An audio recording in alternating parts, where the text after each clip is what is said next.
Today I am going to talk about two interesting and important topics, HTTP and HTTPS. Hypertext Transfer Protocol. HTTP is an application layer protocol for transmitting hypermedia documents such as HTML. It is designed for communication between web browsers and web servers. HTTP follows a client-server model, with a client opening a connection to make a request, then waiting until it receives a response from the server. HTTP is a simple yet powerful backbone of the web. Let's talk about some characteristics of HTTP. HTTP is connectionless. The HTTP client, or simply a browser, initiates an HTTP request, and after the request, the client waits for the response. The server processes the request and sends a response back, after which the connection is closed. So the client and server know about each other during the current request and response only. To make another request, the client again initiates new HTTP request. HTTP is media independent.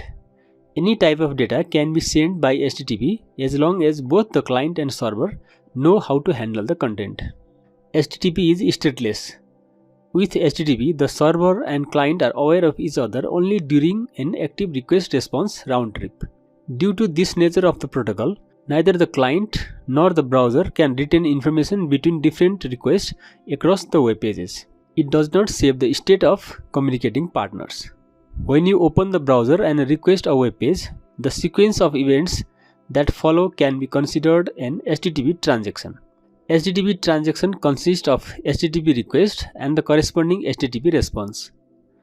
Every HTTP message sent from the web browser to a web server is classified as an HTTP request, whereas every message sent from the web server to a web browser is classified as HTTP response. The default port used by HTTP is 80. Generally, in a HTTP communication, web client sends an HTTP request to the web server. The web server receives the request. The web server runs an application to process the request. The web server returns an HTTP response to the web client. Web client receives the response and displays the output. So, an HTTP transaction can be the combination of four different operations. The first is connection. The client makes a connection to the server. Next is request. The client requests information from the server. Another is response. The server either provides the information to the client or refuses to provide the information. The last is close. Either or both parties terminate the transaction process. Let's talk about those steps in detail. The user types the URL in the browser.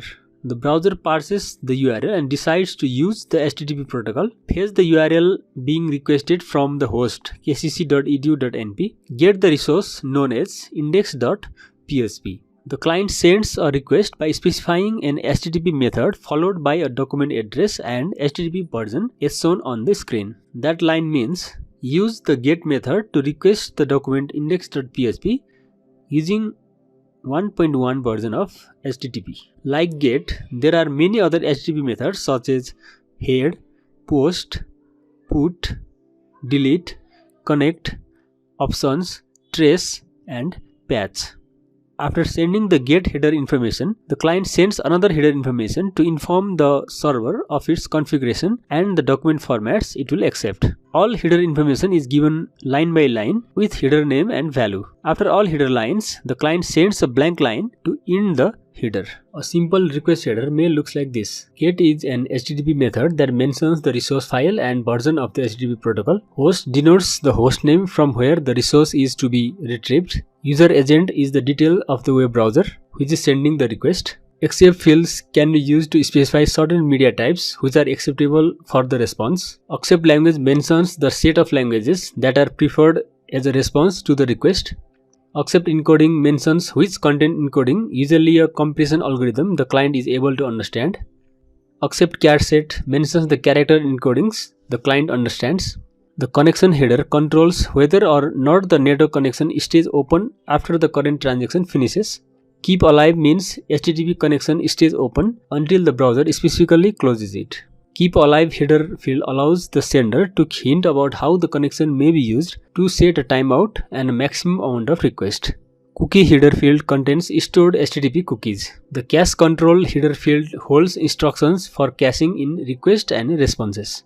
Along with these, request headers can hold many other fields and corresponding values. If you want to know about those fields, please visit the link mentioned in the description. After sending the request header, the client may also send the additional data such as data entered by user through HTML forms. After the server receives the request, it replies with a status line containing 3 fields: HTTP version, status code, and description. HTTP version indicates the version that the server is using to respond. The status code is a 3-digit number that indicates the server's result of the client's request. The description is just human readable text that describes the status code.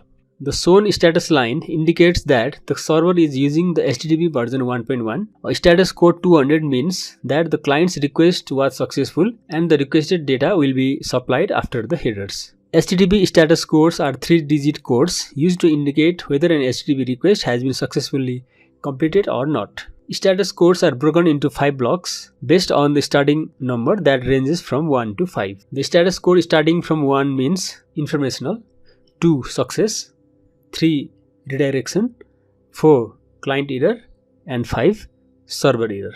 The XX refers to different numbers between 00 and 99. Some examples of status codes: 100 continue. This informational status code indicates that everything so far is okay and the client should continue with the request. 200 okay. This means that the request such as get or post work well and server will send the data after the header. 300 moved permanently. This response code means that the URL of the requested resource has been changed permanently. 401 unauthorized. The client or the user making the request of the server has not been authenticated to access the resources.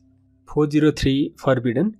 The client's identity is known but has not been given access authorization. 404 not found. This is the most frequent and most recognized status code. It means that the URL is not recognized or the requested resource at the location does not exist. 500 internal server error. The server has encountered a situation it does not know how to handle. Let's get back to the HTTP header. After the status line, the server sends header information to the client about itself and the requested document. It sends a blank line to end the header. If the client's request is successful, the requested data is sent. If the request could not be fulfilled, the client will receive additional data like a human readable explanation behind being unsuccessful to fulfill the request. Being a stateless protocol, HTTP does not maintain any information from one transaction to the next. So the next transaction needs to start all over again. The advantage with this is that an HTTP server can serve a lot of clients in a given period of time, since there is no additional overhead for tracking sessions from one connection to the next. Let's talk about server header fields. The first line tells the browser how the information will be sent. In this case, the server is using HTTP protocol version 1.1 and the requested information was found correctly. An HTTP status code of 200 means everything is fine and the server will send the requested content after the response header. The date HTTP header contains the date and time at which the message was originated. The content length header field indicates the size of the entire body in bytes sent to the recipient. The server header field describes the software used by the web server that handled the request and generated the response. The connection header field controls whether or not the network connection stays open after the current transaction finishes. If the value sent is kept alive, the connection is not closed, allowing for subsequent requests to the same server to be done. If the value is closed, the connection will be closed after the transaction. The expires header field contains the date and time after which the response is considered expired. The content type header field is used to indicate the media type of the resources. The last modified header field contains the date and time at which the resource was last modified.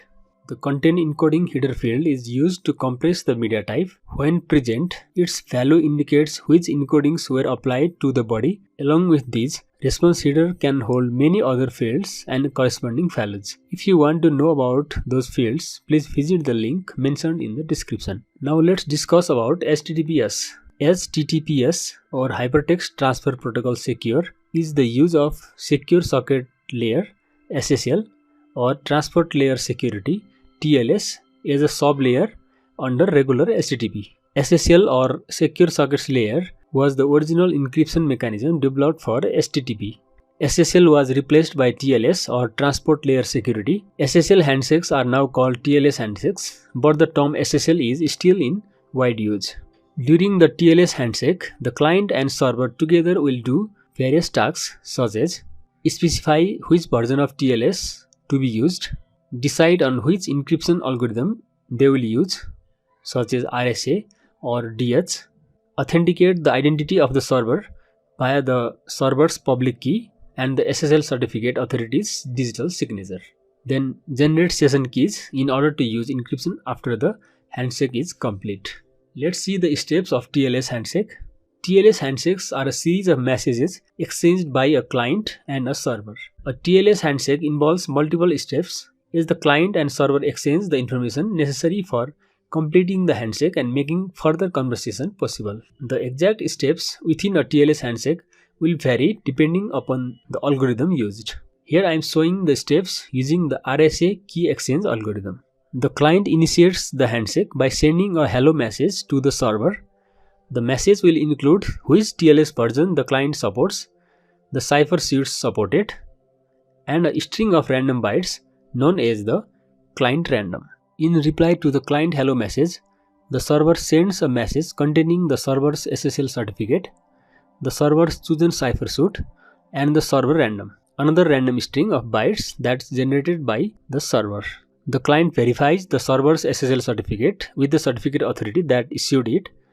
This confirms that the server is who it says it is and that the client is interacting with the actual owner of the domain. The client sends one more random string of bytes, the pre-master secret. The pre-master secret is encrypted with the public key and can be only decrypted with the private key of the server. The client gets the public key from the server's SSL certificate. The server decrypts the pre-master secret. Both client and server generate session keys from the client random, the server random, and the pre-master secret. The client sends a finished message that is encrypted with a session key. The server sends a finished message encrypted with a session key. The handshake is completed and communication continues using the session keys. With other encryption algorithms, those steps may get slight modification. Suppose you are visiting the banking website of Nabil Bank to pay your internet bills. You will start from a login page with a URL starting from HTTPS. You enter your credentials in the login form and click on login.